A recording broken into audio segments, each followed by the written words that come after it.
Hello and welcome to my YouTube channel. My name is Elmira.Strange, and maybe some of you know me as a online course creator. I teach psychology for the last 10 years, especially on Udemy. But also I run my YouTube channel, but it's kind of stopped at some point for a while because some things were happening in my life. And this is what I would like to share with you, really.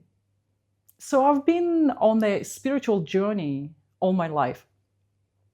And it started even in my childhood.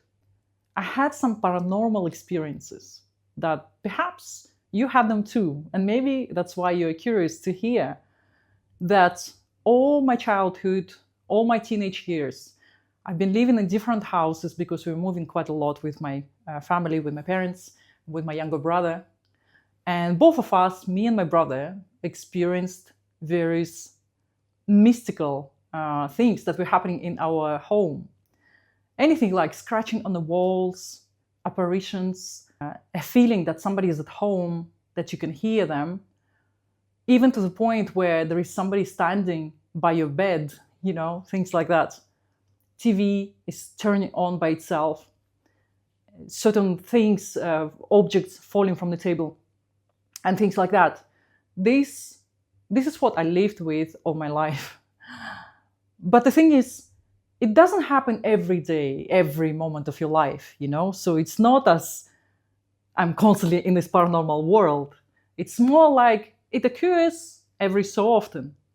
The interesting thing that if you have these experiences from your childhood, you tend to get used to them pretty much straight away.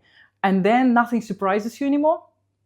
And this is what I lived in that paranormal or mystical world.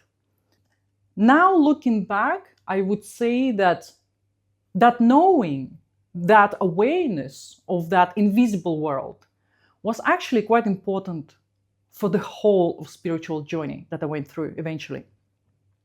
Even for the shamanic ceremonies in Mexico that I did in the last 4 years.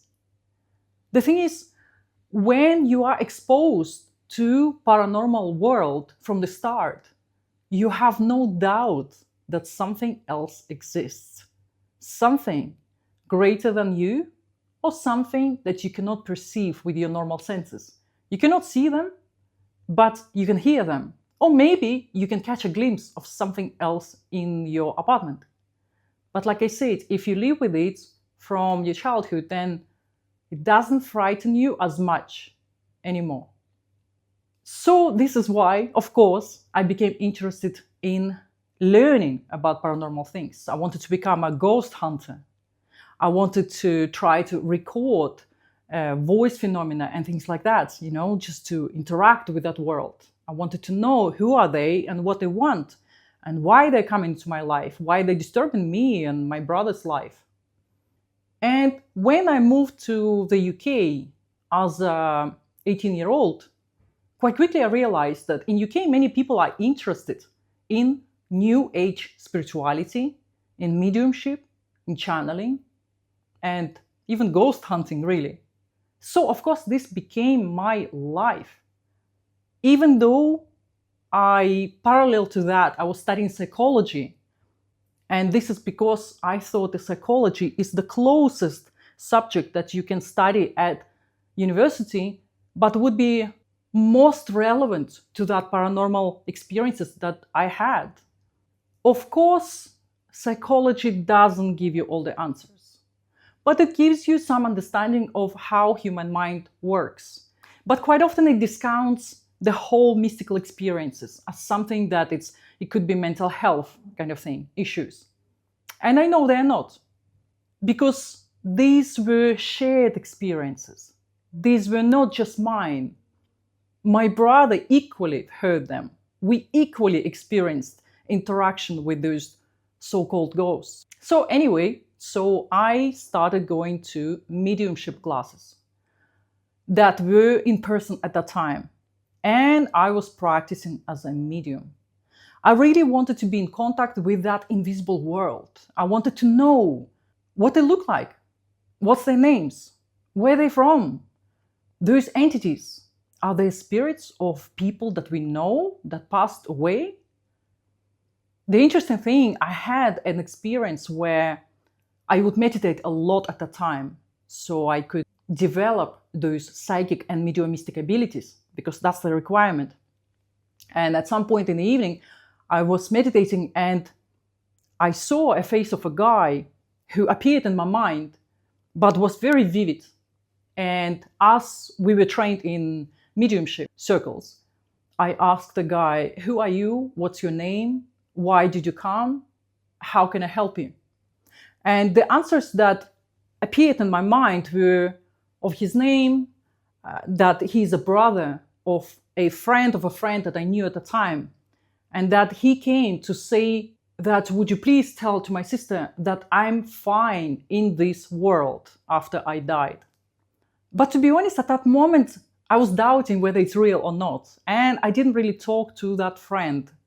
However, later on, after a few days, I met her friend.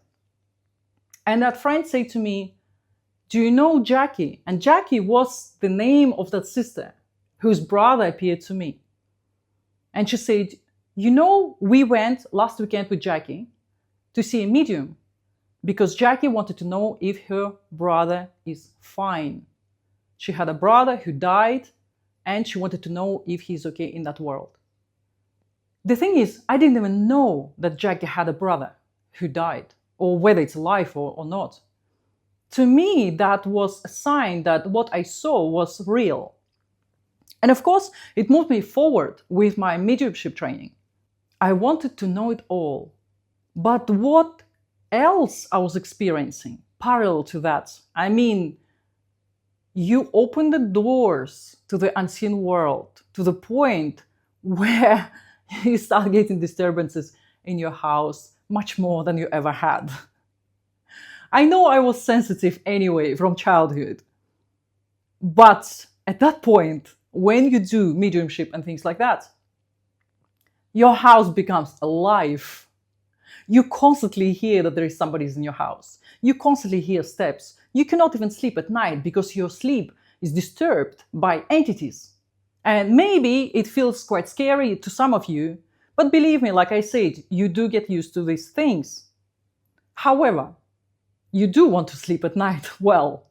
Whether you are doing these paranormal activities, ghost hunting, mediumship, and whatever, you still want to sleep well. And I couldn't. And I tried to find protection. Actually, at that time, I started also experimenting with astral projection, out-of-body experiences, lucid dreaming, and things like that, which were quite successful. However, like I said, the world was alive. And you know what? After trying different things that are supposed to protect you and your house from different smoky substances in your house, from various objects that you hung in the room and things like that, the only thing at that time what was working for me is that I asked angels and archangels to come to my room, to stand by my bedside all night and to protect my sleep. And after that prayer to them, that night, in about 80% of cases, the night would be undisturbed and it would be fine. So sometimes I would even stop doing any mediumship and channeling trainings and all that for the reason of I just wanted to have peaceful life where there was no disturbances, where I could focus on my studies, on my work, on whatever I need to do. Sometimes my curiosity would drive me back. And it's not only curiosity, I was craving that connection with the divine at the same time. I knew there is something else, whether we call it God, the light, all that is, Allah, the divine energy, the source, the force, whatever you want to call it. I knew that something else exists. But what I didn't realize at the time, that you actually can connect to the power, to that source in a much more direct way. That you don't have to go through all these books and training and studies to find that direct connection with God. But at that time, I wasn't ready for that direct connection. And I know many people are not ready. And when you are ready, you are ready. And for many years, maybe just like you, I was calling that source the universe. The universe will look after me. The universe is making my world positive, complete, happier, and things like that. So all this new age stuff. New age was my life, for most of my life. Anything that goes in new age, whether it's a cards, reading with cards and divination tools, whether it's a Ouija board or anything else. I mean, I've tried it all. And I can tell you in many videos here on YouTube about everything that I've tried and experimented.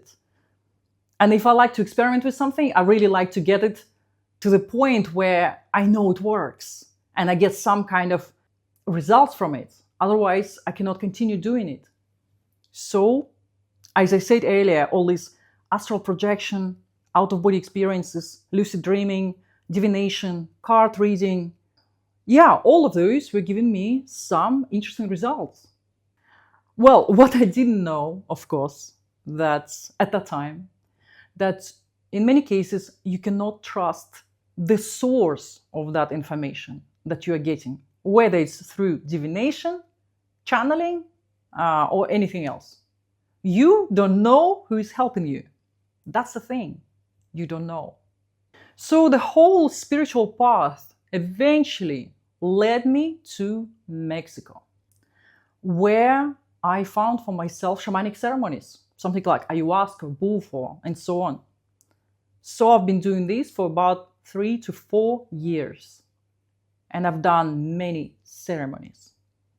And they were amazing. I can tell you from the start, they were amazing. But let me continue before you make your reservations about whether it's the brilliant idea or not. I can tell you straight away that I don't think these shamanic ceremonies are for everyone. There are many things that can go wrong. And there are many things that you can see that you might not forget, that might disturb you. And you have to be ready for that. At that time, or looking back in those experiences, I would say they played an important part for me. It was a significant step towards where I am today. My connection now with the divine is greatly experienced by what I went through.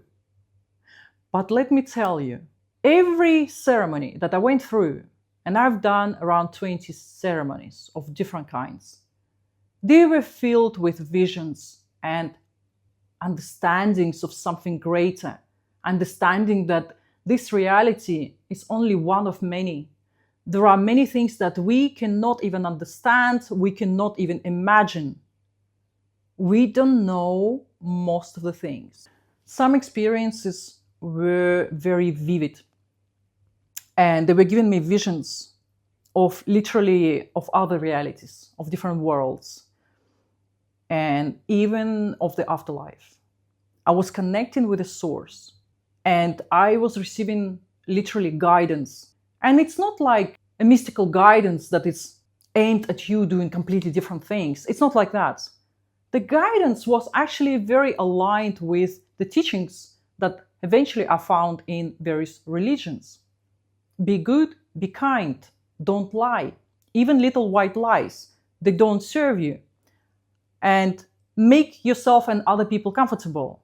Be positive, be connected to the divine as much as possible whenever you can by various ways, whether it's a meditation, prayer, or walking in nature and things like that.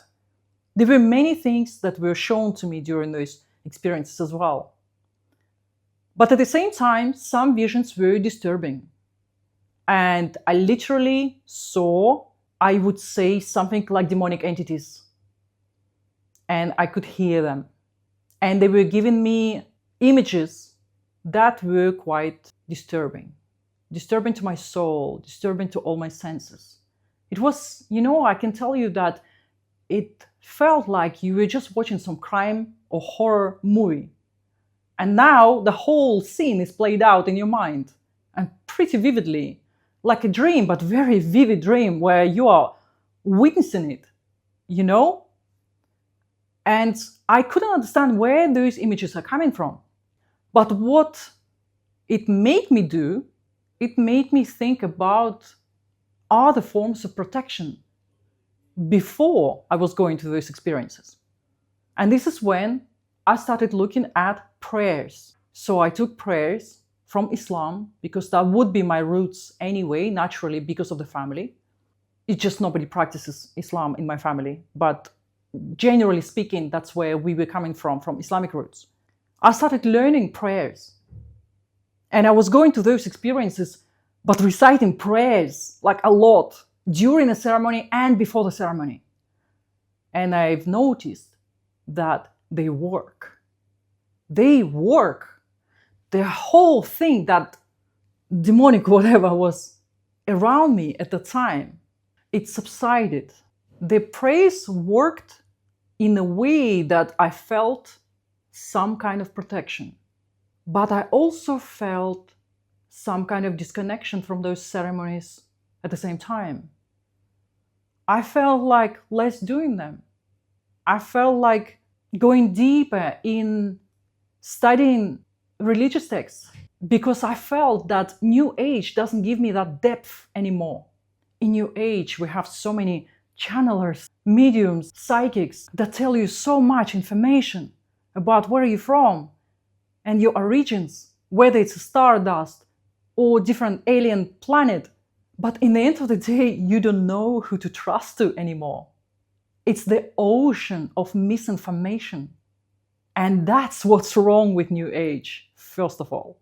And of course, another thing, what's wrong with New Age is that there are so many doors you're opening to the unseen world, and you have no idea who you are interacting with. On my last ceremony, I went and I prayed and I prayed, and I asked the divine, please show me what I need to do to keep this connection. Because I was discovering that the connection, when I was connected with the divine, with God, it was so strong and it was so luminous and it was so powerful. And I felt like a droplet of the light in the ocean of light. And that light was bliss. It was love. It was connectedness to everything and everyone. When I experienced that, it felt like I am absolutely complete.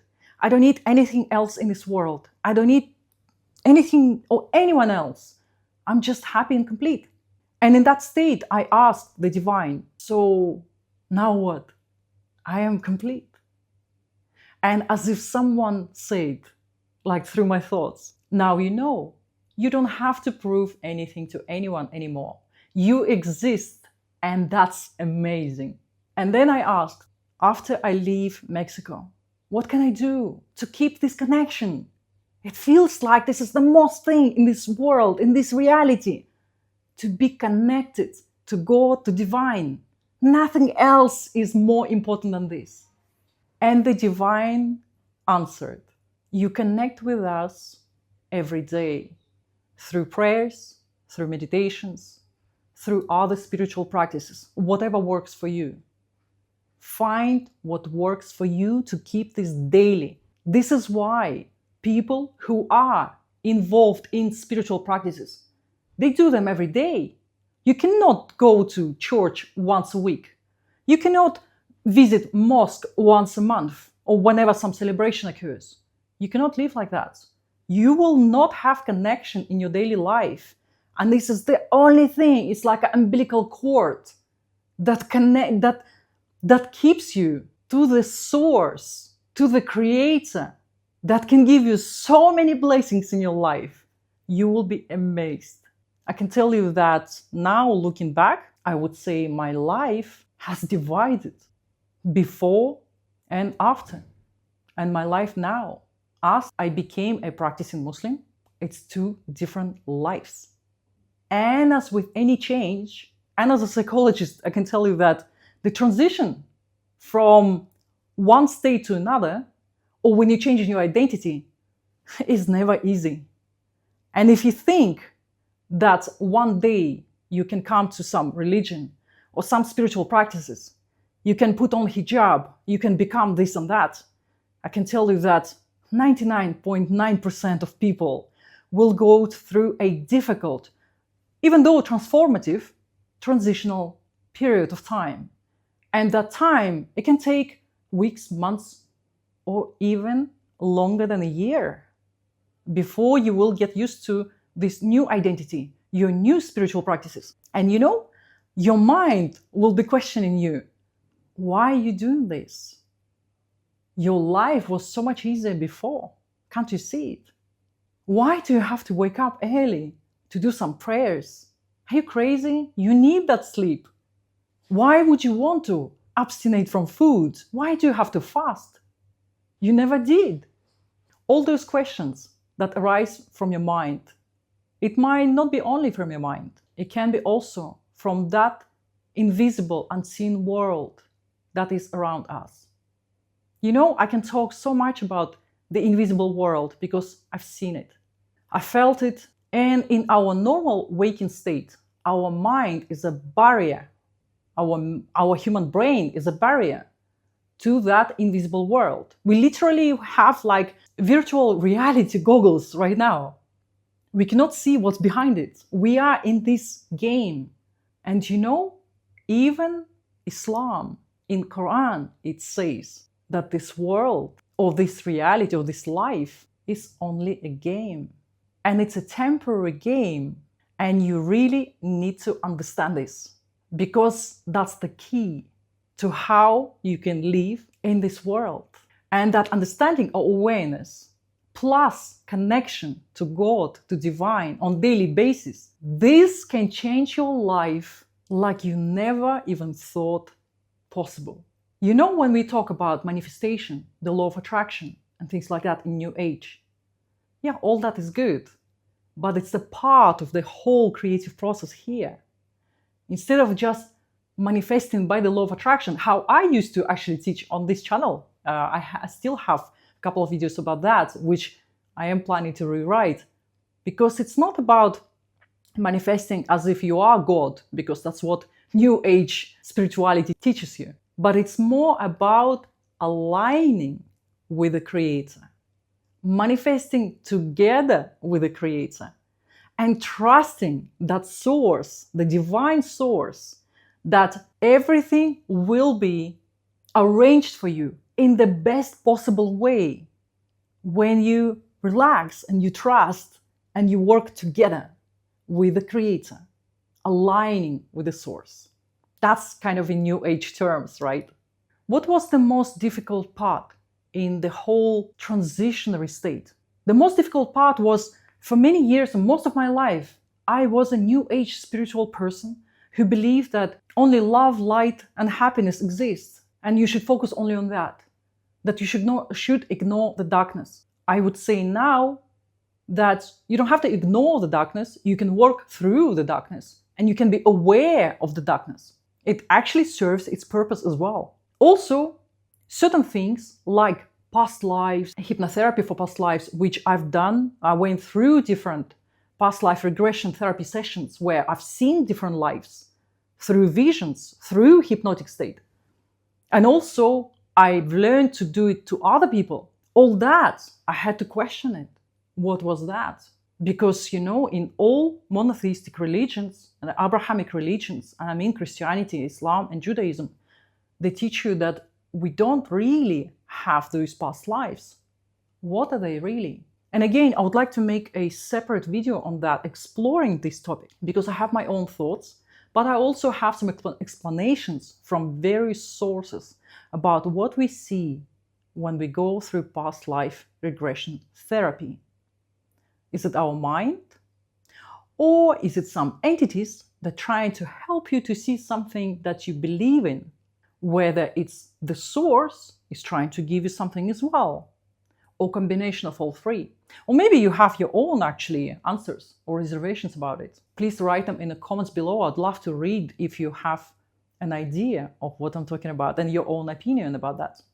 But I can tell you now that since I became practicing Muslim, what are the difficult things that you might encounter when you're going through transitionary state? The probably misunderstanding of other people. The interesting thing is that your friends who like you for who you are, some of them will accept you no matter what you're wearing, whether it's a hijab or something else, modest clothing, no bikini on the beach or anything like that. Some people will accept it. Or you stop drinking alcohol, you stop participating in social things. But other people will leave you. They will leave your life. And you know what? At first, it might be even heartbreaking, because sometimes you didn't even expect from certain people the inability to accept you just because you look different or because you stop drinking. But it is for the better, because you won't be alone. In fact, with time, there will be new people in your life. And those people will be aligned with your new path. And you all can support each other and continue on the path that is truly beneficial for your soul development, for your spiritual journey. Because ultimately, that's what you want. You don't want to be lost and confused like most people are in this world. You want to find that truth. You want to find that deeper experiences, to feel that connection with the Creator, with the Source, with God, with Allah, with all that is. You want to feel significant as a soul that is going through this experience here in this reality right now. And it is a temporary reality. And at some point, it will end, but it will be like a dream. And you know what? That's absolutely fine. Because when you are practicing spirituality, and especially religion, you are preparing yourself for that. Every day you remind yourself that you are a soul going through this experience temporarily. It doesn't mean that it's not significant or it's not important. You still have to do what you need to do here. Because in the end of the day, you want to enjoy this life, you want to make it meaningful. It's the experience that we're all doing it. We're doing it for ourselves and for the Creator, right?